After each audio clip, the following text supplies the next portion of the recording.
तो अभी हमने क्या किया था, फॉर्मूला लिखा था उसके और उसको नेम में चेंज किया था। अब आपके पास आएगा फॉर्मूला और फॉर्मूले को चेंज करना है नेम में। इससे पहले हमने क्या किया था, आपको दिया था फॉर्मूला, फॉर्मूले से नेम में चेंज किया था ना।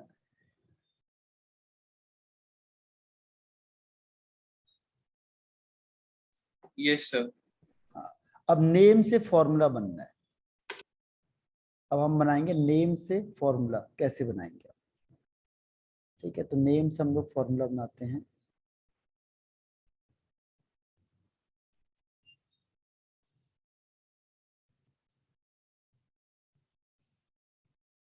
नेम से फॉर्मूले के लिए क्या होगा, देखो सबसे पहले आपको हेडिंग क्या करनी है कि अब हमने करना है, आपको नेम दिया होगा क्वेश्चन में और नेम से आपको किस में चेंज करना है, फॉर्मूले में चेंज करना है। नेम को कन्वर्ट करना है फॉर्मूले में।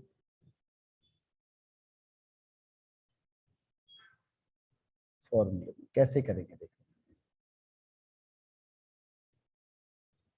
इसमें जैसे आपको कोई भी नाम दे दिया, यहाँ पे मैंने लिया K4 लिख दिया और यहाँ पे लिख दिया FE, सॉरी यहाँ पे नेम लिख दिया कुछ भी। तो आपको पता है कि जो नेम आएगा, नेम में क्या होगा, सबसे पहले हम लोग क्या लिखते हैं, तो नेम में आपके पास अगर मैंने लिखा है पहला पॉइंट लिख दिया, अगर यहाँ पे कोई भी स्टार्ट में कोई मेटल लिखा हुआ, अगर कोई स्टार्ट में क्या है, मेटल है, स्टार्ट में कोई भी मेटल का नेम है, तो स्टार्ट में कोई भी मेटल का नेम है, जैसे पोटेशियम हो गया, जैसे हमने कल किया था पोटेशियम, इसे हम कहते हैं काउंटर आयन या सोडियम। इस तरीके से अगर कोई भी नाम आ गया तो इसे हम किस में कन्वर्ट कर देंगे, काउंटर आयन में कन्वर्ट कर देंगे, काउंटर आयन में, या जिसे हम कहते हैं आयोनाइजेबल आयंस, यानी जो स्क्वायर ब्रैकेट के क्या होगा, बाहर होगा, तो इसको हम कर देंगे आयोनाइजेबल। ये किस में कन्वर्ट हो जाएगा, काउंटर आयंस में या आयोनाइजेबल आयन में कन्वर्ट हो जाएगा। ठीक है, इसको तो सबसे पहला पॉइंट ये हो जाएगा, पोटेशियम, सोडियम, मरकरी, जैसे अभी हमने लिखा था मरकरी। तो कोई भी अगर मेटल का नेम आया होगा स्टार्टिंग में तो उसको हम कन्वर्ट कर देंगे किसमें, काउंटर आयन में लिख देंगे। पहला रूल है इसका कि अगर फर्स्ट में आपको दिख गया तो आपको पहला इसमें कन्वर्ट करना है। ठीक है, इसे लिख लो फर्स्ट पॉइंट को।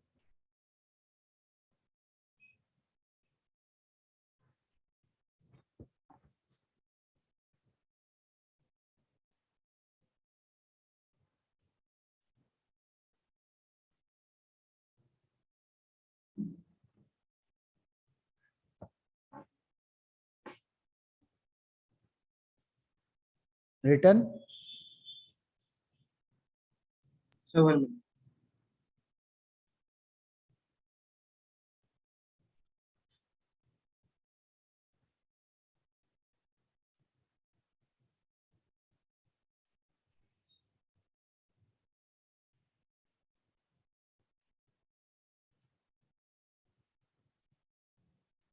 यस सेट है।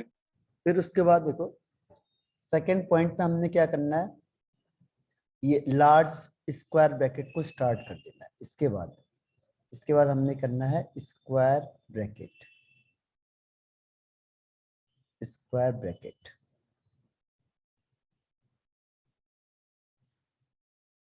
स्क्वायर ब्रैकेट के जस्ट बाद, इसके जस्ट बाद इसके अंदर हम पहले क्या लिखेंगे, सेंट्रल मेटल एटम को लिखना है, सेंट्रल मेटल एटम को लिखना है। स्क्वायर ब्रैकेट के बाद किसे लिखना है, just after this you can write central metal atom. ठीक है, जैसे मैंने अभी लास्ट में देख लिया कि ये आयरन है तो Fe लिख दिया, जैसे सेंट्रल मेटल एटम में आयरन लिखा है या फेरेट लिखा हुआ है तो हम क्या लिख देंगे, Fe। कोबाल्ट लिखा होगा तो हम क्या लिख देंगे उसकी जगह पे, CO, कोबाल्ट। ठीक है, और क्रोमियम लिखा होगा तो Cr। तो इस तरीके से क्रोमियम या क्रोमेट लिखा होगा तो हम उसको लिख देंगे यहाँ पे। तो यहाँ पे लिख देंगे Cr। तो इस तरीके से कोई भी सेंट्रल मेटल एटम जो सबसे लास्ट में लिखा होता है उसको हम जस्ट स्क्वायर ब्रैकेट के बाद क्या लिखेंगे, सेंट्रल मेटल एटम को लिख देंगे।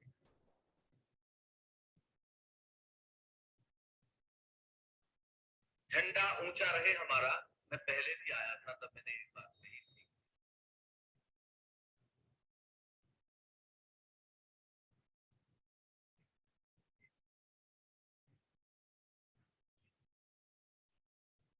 लिख लिया?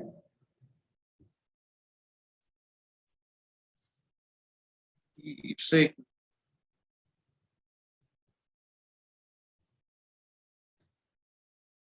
उसके बाद थर्ड वाले फोर्थ, एक बार वापस बता दो।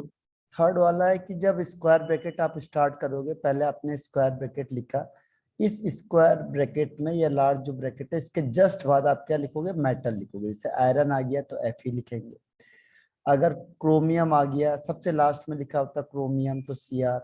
जो भी सेंट्रल मेटल एटम होगा जिसका रोमन में लिखा होगा, जिसका जैसे रोमन में लिखते हैं ना, लास्ट में रोमन में लिखा होगा थर्ड यानी ऑक्सीडेशन स्टेट 3 है, तो उसको हमने इसके सामने लिख देना, ठीक किसके सामने, ब्रैकेट के बाद।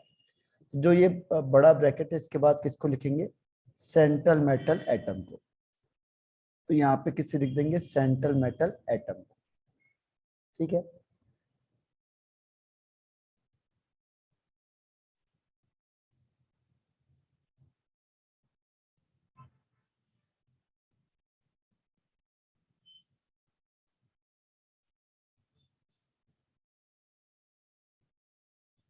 यस इसके बाद फिर क्या है, आफ्टर दिस इसके बाद लिखना है अपने राइट लिगेंड्स।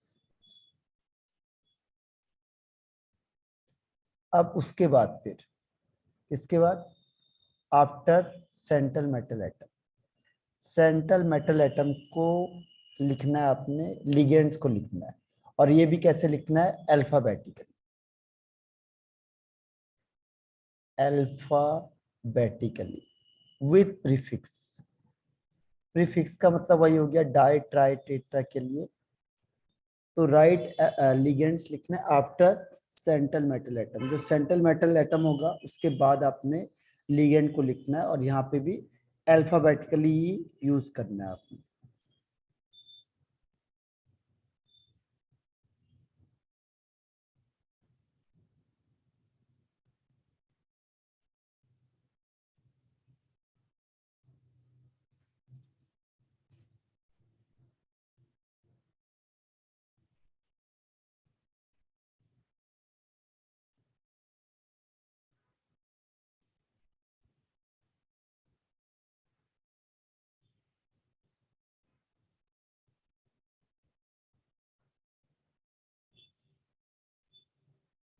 यस अब इसमें देखो क्या होता है, दिक्कत क्या आती है कि अगर सिंगल लिगेंड्स में क्या होगा, वैरायटी होती है। लिगेंड्स में क्या होती है, बहुत तरीके की वैरायटी होती है। अगर सिंगल टाइप के लिगेंड्स होते हैं, सिंगल सिंगल जैसे क्लोरीन हो गया, ब्रोमीन हो गया, आयोडीन हो गया, इसको तो एज इट इज लिख देना, एज इट इज। जैसे मैंने लिखा Cl4 तो Cl4 आप एज इट इज लिख दोगे। जैसे मैंने यहाँ पे लिख दिया K2 और यहाँ पे लिख दिया Fe और यहाँ पे लिख दिया Cl4, तो ये तो एज इट इज आ जाता है। लेकिन अगर इसके अलावा लिगेंड्स कैसे होंगे, तो लिगेंड्स की वैरायटी बता रहे हैं हम लोग। लिगेंड्स कैसे, अगर सिंगल नहीं होंगे बल्कि कैसे होंगे, कंबाइंड फॉर्म में होंगे, कंबाइंड फॉर्म। जैसे C और N लग गया तो आप इसे ब्रैकेट के अंदर लिखोगे। जैसे SO4 हो गया तो इसे ब्रैकेट के अंदर लिखा जाएगा।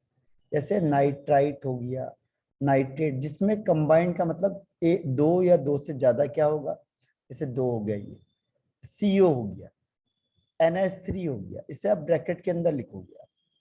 ठीक है, H2O हो गया तो इसको सिंगल में नहीं लिखना है, ब्रैकेट के अंदर। जैसे H2O का 4 तो ये 4 ऐसे आ जाएगा। ठीक है, जैसे SCN था तो इसको हमने ब्रैकेट के अंदर लिखना है। CN हो गया, SCN हो गया, SO4 जो ये कंबाइंड वाले, EN हो गया। ठीक है, तो आप इसको क्या करोगे, ऐसे ब्रैकेट के अंदर लिखोगे, इसको आप उसमें नहीं लिख सकते आप। ठीक है, तो जो लिगेंड सिंगल वाले हैं उसको तो आप एज इट इज लिख दोगे, लेकिन जो कंबाइंड वाले हैं उसको आपने किस में करना है, इनक्लोज इन ब्रैकेट। तो उसको आपने ब्रैकेट के अंदर इनक्लोज करना है, small bracket, enclose in small bracket.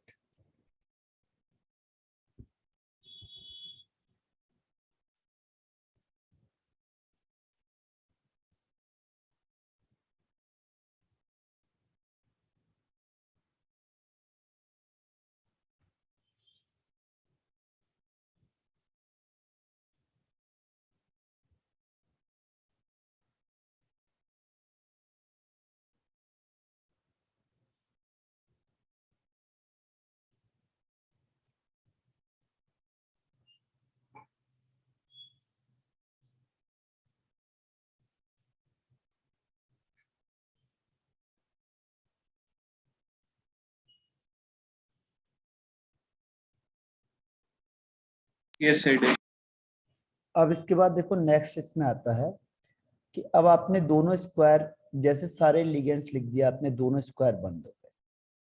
अगर कोई रोमन के बाद, जो रोमन नंबर लिखा आपने, रोमन नंबर के बाद अगर कोई कंपाउंड यहाँ पे शो करता है तो उसे भी हम काउंटर आयन कहते हैं।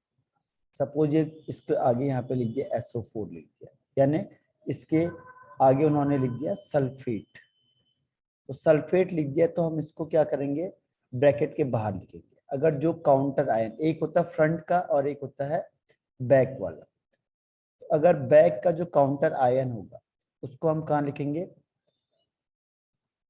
बैक का काउंटर आयन का मतलब क्या हुआ, नेगेटिव काउंटर आयन, नेगेटिव, ये नेगेटिव वाला होगा। फ्रंट में क्या होता है, पॉजिटिव वाला होगा, और बैक में कौन सा होगा, नेगेटिव वाला होगा। ठीक है, तो उसे कब लिखेंगे, after the square bracket, square bracket के बाद उसको लिखा जाएगा आपका स्क्वायर ब्रैकेट। जैसे मैंने कहा यहाँ पे मैंने लिख दिया टेट्रा एमाइन, टेट्रा एमाइन, और यहाँ लिख दिया आगे फेरेट, फेरेट में आयरन लिखना पड़ेगा, आयरन लिखा मैंने, और यहाँ पे सेकंड लिख दिया। अब अगर पीछे से यहाँ पे लिखा है सल्फेट या क्लोराइड, सल्फेट लिख दिया, तो सबसे पहले मैंने क्या करूंगा, आयरन को लिखूंगा Fe, जो सेंट्रल मेटल एटम है।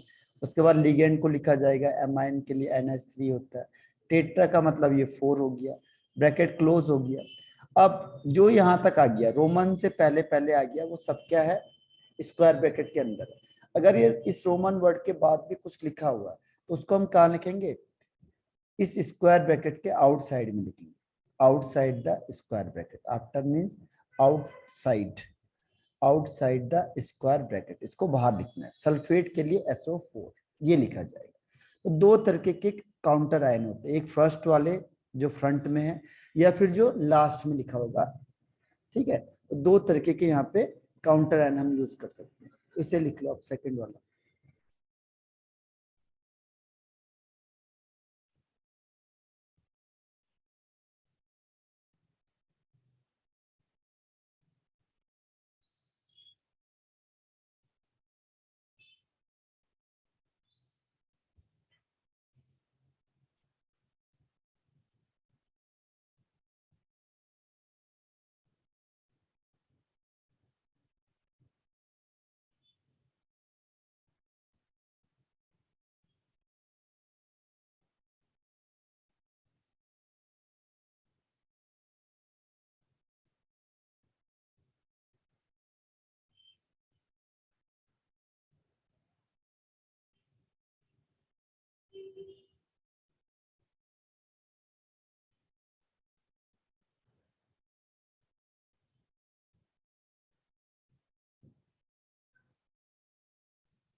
Yes, I did. अब इसका मेन पार्ट आता है, वो है आपका चार्ज बैलेंस का, जो सबसे मेन होता है, सबसे मेन है यहाँ पे चार्ज को बैलेंस करना। चार्ज बैलेंस सबसे मेन है। चार्ज बैलेंस कैसे करते हैं देखो, जैसे मैंने लिखा पोटेशियम, पोटेशियम ये हो गया, फिर मैंने लिखा Fe और यहाँ पे लिख दिया Cn का 6 लिख दिया, इस तरीके से आ गया। और आयरन का आपको पता है कि आयरन का लिखा है वहां पे सेकंड ऑक्सीडेशन स्टेट, ठीक है। तो अब इसमें चार्ज को बैलेंस कैसे करना है देखो, यहाँ पे आयरन का आपको पता है +2 हो गया, और Cn 1 का -1 होता है, 6 का क्या हो जाएगा -6 हो जाएगा। तो +2 -6 कितना होगा -4, यानी इसका चार्ज कितना हो गया -4, जबकि K का चार्ज हमें पता है क्या होता है +1 होता है। तो अब हम इसे क्या करेंगे, क्रॉस मल्टीपल कर देंगे, जैसे हमने अपने बचपन 9th-10th में पढ़ा होगा, क्रॉस मल्टीप्लीकेशन, ये मेन है, बस यहाँ से डिसाइड होता है। तो ये बन जाएगा K4, अब ये ऑटोमेटिकली 4 आ जाएगा। तो ये 4 क्यों आता है, इसको बैलेंस करने के लिए, तो ये चार्ज है इसको बैलेंस करने के लिए, तो ऐसे बन जाएगा। अगर मैंने दूसरा कंपाउंड दे दिया आपको, यहाँ पे लिखा मैंने Fe और यहाँ पे लिख दिया NH3 का 6 ब्रैकेट क्लोज, और आपको यहाँ पे दिया हुआ है Fe का ऑक्सीडेशन स्टेट +3, तो इसका मतलब ओवरऑल +3 चार्ज है। और यहाँ पे दे दिया SO4, SO4 आपको पता है -2 होता है, और ये पूरा का पूरा कितना है, ये +3 दे रखा है, तो ये 3 चार्ज। तो अब इसे क्रॉस मल्टीप्लाई आपको करना पड़ेगा, अगर ये क्रॉस मल्टीप्लाई आपने नहीं किया तो यहाँ पे गलत हो जाएगा। अब क्या होगा देखो, ये रेयर है लेकिन कई बार ऐसा भी आ जाता है Fe और यहाँ पे आता है NH3 6, इसका होल ट्वाइस आ जाता है, ये 2। तो ये 2 क्यों आया, ये 2 केवल चार्ज को बैलेंस करने के लिए आया है बस, बाकी कुछ नहीं, नाम में कोई फर्क नहीं पड़ने का इससे। उसके बाद फिर ये 3 आ गया, तो SO4 का होल थ्राइस आ जाएगा ये। तो इस तरीके से ये लास्ट जो है वो सबसे टर्निंग पॉइंट होता है चार्ज बैलेंस करने के लिए। तो आपको पहले देखना है कितना चार्ज प्लस वाले में आ रहा है, कितना चार्ज माइनस वाले में आ रहा है, फिर दोनों को चार्ज को क्रॉस मल्टीप्लाई कर देना है, तो यहीं से क्या होगा, चार्ज बैलेंस हो जाएगा। ये इंपॉर्टेंट है क्योंकि इसी में गलतियां होती ज्यादातर, पहले वाले सारे आसान है, बस जो मेन है ये चार्ज बैलेंस का, ये सबसे इंपॉर्टेंट है, इसे लिख लो।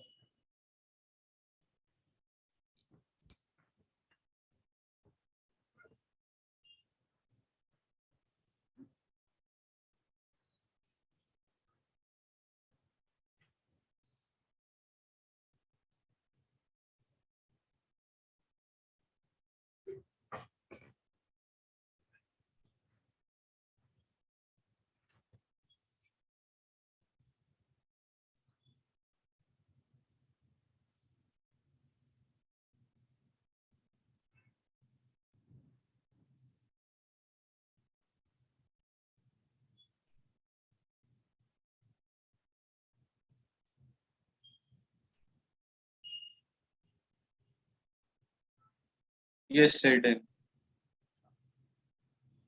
अब देखो पहले इसी को हम अप्लाई करते हैं, इसको अप्लाई करते हैं उसी में क्वेश्चन जो हमने दिए थे अभी पहले के क्वेश्चन आंसर, इसी को हम अप्लाई कर देते हैं इसमें। जैसे मुझे ये नेम दे दिया आपको, अब नेम देना है, हमें इसको फॉर्मूले में कन्वर्ट करना है, ठीक है। तो हम इसको कैसे कन्वर्ट करेंगे, पहला नेम हमारे पास है ये वाला, tetra amine डाइक्लोरिडो Palatinate 4th chloride, ठीक है। सबसे पहले हमने देखा यहाँ पे कोई मेटल है नहीं, तो हम सबसे पहले ही क्या करेंगे, ब्रैकेट स्टार्ट कर देंगे। अब पहले Yes, sir. सेंट्रल, हाँ सेंट्रल मेटल एटम कौन है, प्लेटिनम, तो प्लेटिनम के लिए Pt लिख देंगे। उसके बाद क्या आएगा, टेट्रा एमाइन, तो एमाइन को NH3 है, अल्फाबेटिकली लिखा जाएगा तो एमाइन पहले आता है, ठीक है। फिर C बाद में आएगा, डाई क्लोरो मतलब Cl2 हो जाएगा, ब्रैकेट क्लोज हो गया। यहाँ पे देखो लिखा है 4, इसका मतलब प्लेटिनम का ऑक्सीडेशन स्टेट कितना होगा +4, ठीक है। और क्लोराइड लिखा है तो Cl हम फिर बाहर लिख देंगे। अब मेन इसमें आता है चार्ज बैलेंस। अब चार्ज बैलेंस कैसे करेंगे देखो, मैंने लिखा है यहाँ पे Pt NH3 आपको सर पता इसमें है, ये कैसे पता लगेगा कि क्लोराइड Cl है या Cl2 है? हाँ वो अब आएगा ना आगे, अभी वो उसी को तो बैलेंस करना है, वही तो मेन है जो अभी बैलेंस करना पड़ेगा आपको। अब यहाँ पे प्लेटिनम कितना लिखा है, ये +4 लिखा है ना, लिखा है +4, Yes, sir. तो ये +4 हो गया। NH3 क्या होता है, 0 होता है। और क्लोरीन क्या होता है, -1 होता है। एक का -1, दो का क्या होगा, -2 हो जाएगा। तो ओवरऑल इस पूरे कॉम्प्लेक्स का कितना चार्ज हो जाएगा? Sir, 2 plus हाँ, 2. तो ये +2 हो गया। और Cl कितना होता है, -1 होता है। अब हम इसे क्या करेंगे, क्रॉस मल्टीप्लाई कर देंगे। यही तो मैंने कहा था आपको, जो लास्ट स्टेप है वो चार्ज बैलेंस का होता है। तो ये 2 को बैलेंस Okay, sir. करने के लिए अब यहाँ पे Cl2 आ जाएगा। तो अब ये कंपाउंड क्या बन जाएगा, PtNH3 का होल 4 Cl2, और फिर ब्रैकेट में यहाँ पे भी Cl2 हो जाएगा। ठीक है, तो ये आपका फॉर्मेशन हो गया। अब समझ में आया? Yes, sir. इसे लिख लो।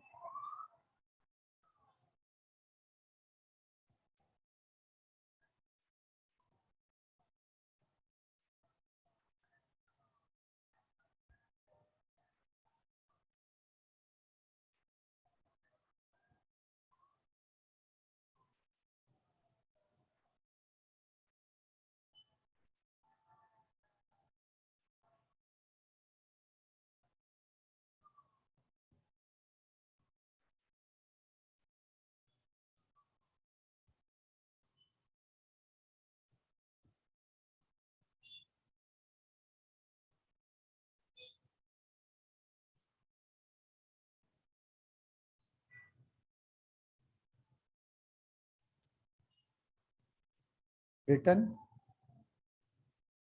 Yes, sir. अब इसके बाद देखो, सेकंड वाला हम कोई भी इसमें से उठा लेते हैं। से ये आ गया आपका टेट्रा एक्वा।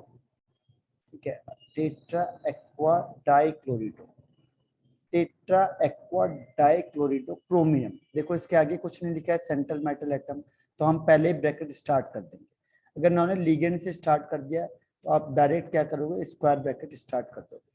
अब इसमें क्रोमियम लिखा हुआ है, CHRO आएगा, क्रोमियम है, तो क्रोमियम के लिए क्या आएगा, Cr। उसके बाद फिर टेट्रा एक्वा, एक्वा मतलब H2O, कितने हैं 4, तो यहाँ पे 4 हो गया। डाइक्लोरिडो यानी Cl के 2 हो गए। और लास्ट में फिर क्या लिख दिया, क्लोराइड, Cl लिख दिया। अब मेन चीज आपको क्या करनी है, यहाँ से चार्ज है, सबसे मेन इसमें चार्ज है। देखो क्रोमियम का कितना चार्ज दिया हुआ है, 3, तो क्रोमियम हो गया +3 चार्ज। वाटर हमें पता है 0 होता है। Cl का एक का -1, दो का -2, तो ओवरऑल अब इस कॉम्प्लेक्स में कितना चार्ज हो जाएगा,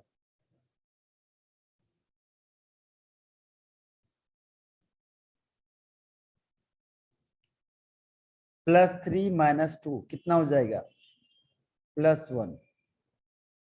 और Cl का कितना होगा, -1। तो क्रॉस मल्टीप्लाई करेंगे तो कोई फर्क नहीं पड़ने का, क्योंकि दोनों 1 और 1 है, तो इसका फाइनल आंसर यही हो जाएगा। अब आप 2 नहीं लिखोगे, तो ये जो 2 लिखा था, 1 लिखा है, 4 लिखा है, ये केवल चार्ज बैलेंस करने के लिए होता है। तो यहाँ पे क्या होगा, केवल यही फॉर्मूला हो जाएगा, CrH2O का whole 4 Cl2 bracket close Cl।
Yes, sir.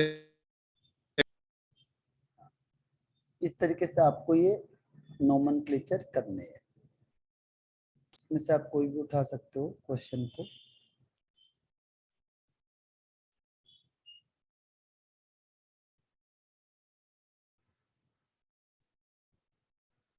जैसे यही आ गया आपका कि टेट्रा कार्बोनाइल निकिल। अब इसके आगे कुछ लिखा नहीं है तो आप कुछ लिखोगे नहीं, इसके पीछे भी कुछ नहीं लिखा है तो कुछ नहीं लिखेंगे। पहले आपने क्या करना है, ब्रैकेट स्टार्ट करना है। मेटल क्या लिखा हुआ है, निकिल, तो Ni लिख दोगे। उसके बाद फिर टेट्रा का मतलब 4 होते हैं, कार्बोनाइल क्या होता है, CO होता है, तो CO का 4 ब्रैकेट क्लोज। अब जो CO होता है इसका ऑक्सीडेशन स्टेट 0 होता है, तो यहाँ पे Ni का भी 0 हो जाएगा, तो इसका कंपाउंड यही रहेगा। ठीक है, तो NiCO का होल 4। तो इसको कई बार ब्रैकेट नहीं भी लिखे तो चल जाता है, तो इसको कॉमन हम ऐसे भी लिख सकते हैं, इसमें ऐसे CO का 4, NiCO होल 4।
रिटर्न।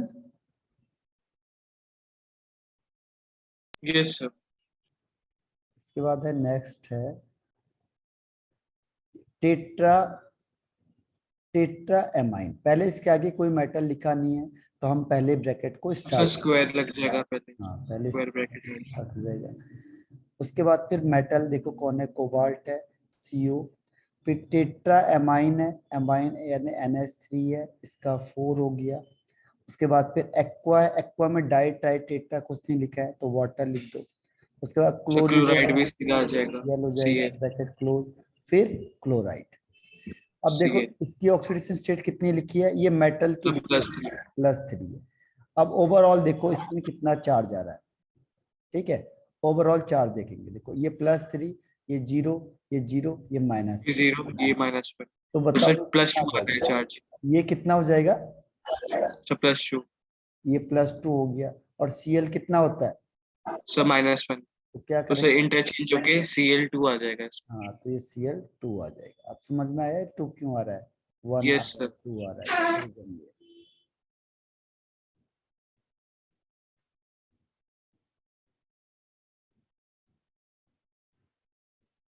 है। Yes sir done. अब ऐसे ही देखो थर्ड वन करते हैं। अब इसी के क्वेश्चन आंसर अभी ज्यादा करने आपने पहले, तो पहले नोमेनक्लेचर खत्म कर देंगे, फिर आता है इसमें आइसोमेरिज्म, दूसरा पॉइंट है। तीसरा पॉइंट है इसमें VBT, फोर्थ पॉइंट है CFT, और इसके बाद है स्टेबिलिटी, और एक है कार्बोनाइल कंपाउंड का। तो ये पूरा चैप्टर यही है बस आपके पास, लेकिन पहले IUPAC इंपॉर्टेंट है, फिर उसके बाद आइसोमेरिज्म सेकंड स्टेप है, थर्ड स्टेप में वैलेंस बॉन्ड थ्योरी है, फिर है क्रिस्टल फील्ड थ्योरी और स्टेबिलिटी। ठीक है, तो इस चैप्टर के यही मेन पॉइंट हैं जो ब्रॉड है, तो इसलिए एक एक चैप्टर एक एक पॉइंट को अच्छी तरह से क्लियर कर देना। अब जैसे इसके बाद आ गया, फिर यहाँ पे कोई मेटल लिखा नहीं है तो आप पहले ब्रैकेट स्टार्ट कर दोगे। ब्रैकेट स्टार्ट करने के बाद यहाँ पे क्या होगा, सबसे पहले मेटल कौन सा है, सेंट्रल मेटल एटम क्रोमियम है तो Cr हो जाएगा। उसके बाद फिर बिस का मतलब 2 है, इथेन 1,2 डाइअमाइन को शॉर्ट कहते हैं En, En का 2। फिर डाई ब्रोमिडो यानी Br2, ठीक है। अब ब्रैकेट क्लोज। अब इसके आगे कुछ लिखा नहीं है, यानी ये चार्ज वाला हो सकता है, ठीक है। अब यहाँ पे क्रोमियम का कितना चार्ज दे दिया, +2, तो क्रोमियम हो गया +2, En हो गया 0 और एक ब्रोमीन का -1, 2 ब्रोमीन का -2, तो ओवरऑल कोई चार्ज है नहीं इसमें, तो यहाँ पे हम कोई चार्ज दिखाएंगे नहीं। क्यों? क्योंकि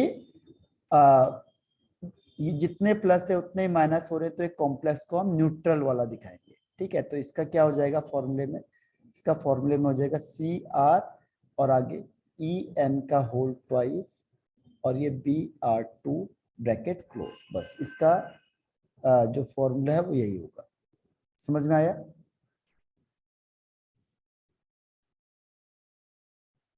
यस सर। इसे लिख लो।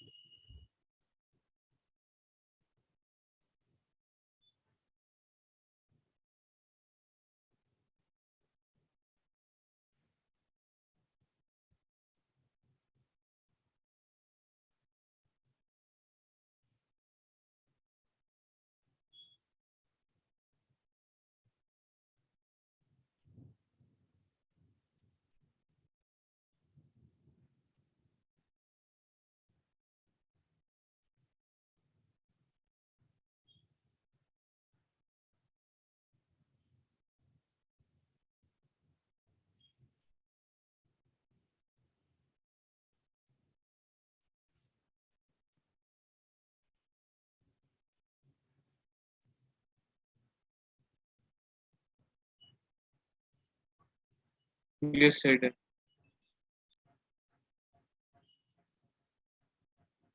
अब इसके बाद है नेक्स्ट करके देखते हैं, इसकी क्वेश्चन आंसर प्रैक्टिस करनी है। अब इसमें देखो एमाइन, एमाइन स्टार्ट हो गया, यानी मेटल कुछ है नहीं, तो अगर मेटल है ही नहीं तो हम क्या करेंगे, पहले ब्रैकेट स्टार्ट कर दो। अब इसमें प्लेटिनेट लिखा है तो प्लेटिनम Pt को दिखा दो। उसके बाद एमाइन लिखा है तो एमाइन के लिए क्या आता है, NH3। उसके बाद ब्रोमिडो, ब्रोमिडो के लिए क्या आएगा, ब्रोमीन। फिर क्या लिखा है, क्लोरिडो के लिए क्या आएगा, Cl। फिर नाइट्रो N लिखा है, N का मतलब NO2 से ये कनेक्ट है, ये N से कनेक्ट है, ब्रैकेट क्लोज। अब इसकी ऑक्सीडेशन स्टेट कितनी है, सॉरी 2 है। अब बताओ इसमें कितना चार्ज आएगा, अब इसके आगे कुछ लिखा ही नहीं है, तो इसमें कितना चार्ज आना चाहिए। देखो Pt प्लेटिनम, फिर NH3 न्यूट्रल होता है, और प्लेटिनम में कितना चार्ज लिखा है, देखो +2 लिखा हुआ है, प्लेटिनम का +2 चार्ज है, NH3 0 होता है, और Br का -1 होता है, तो यहाँ पे हम लिखेंगे Br, तो Br हो गया -1। Cl होता है -1, और नाइट्रिटो क्या होता है, ये भी -1 होता है, NO2। अब बताओ इस कॉम्प्लेक्स में ओवरऑल कितना चार्ज आएगा। -1 चार्ज। हाँ, तो अब इस माइनस को आप दिखाओगे, अगर आपने दिखाया नहीं तो गलत हो जाएगा। क्यों? क्योंकि इसके आगे कुछ भी काउंटर आयन नहीं लिखा है, ना आगे ना पीछे साइड। तो अब आपको इसको दिखाना पड़ेगा कि ये Pt है, NH3 है, और इसके बाद ये Br है, फिर ये Cl है, और फिर NO2 है, और इसके ऊपर जो चार्ज है वो -1 चार्ज है, ये आपको शो करना पड़ेगा। Okay sir. ठीक है, इसे लिख लो। और इससे अगर इसके आगे Cl होता तो -1 और +1 कट जाता ना इस पे, तो सिर्फ Cl आता। नहीं, इसके आगे इसमें ये नेगेटिव है, तो अगर ये नेगेटिव है तो इसमें प्लस वाला होना चाहिए। ये नेगेटिव है तो होता तो इसके आगे होता, जैसे पोटेशियम होता प्लस वाला, तभी तो प्लस माइनस को बैलेंस करता है। तो ये ओके माइनस सर। वाला है तो माइनस वाले के साथ माइनस वाला नहीं होगा, अब प्लस वाला होगा। ये तो पोटेशियम सोडियम जो आगे लिखा होगा कोई, वो होगा। तो अगर माइनस कॉम्प्लेक्स है तो प्लस वाला काउंटर आयन, अगर ये प्लस है तो माइनस वाला काउंटर आयन होगा, ओके सर। क्योंकि एक प्लस होगा तो एक माइनस में होता है ना।